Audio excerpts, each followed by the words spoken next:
และนี่ก็คือฉากหมากรุกจากแฮร์รี่พอตเตอร์ Knight to H3.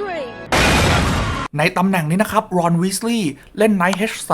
กำลังไปเช็คคิงขาวแต่ควีนขาวสามารถกินได้นะสิครับแฮร์รี่ในตำแหน่งนี้เล่นบิชอป C5 กำลังมาเช็คคิงขาวแล้วในหนังแฮร์รี่บอกว่านี่คือเช็คเมทนะครับ Checkmate.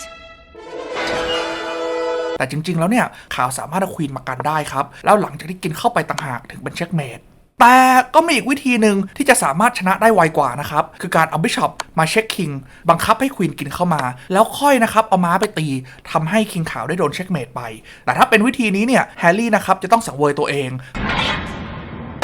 ซึ่งหลายคนก็บอกว่าที่รอนเลือกวิธีที่ช้ากว่าเพราะว่ารอนเลือกที่จะเป็นคนที่เสียสละนะครับ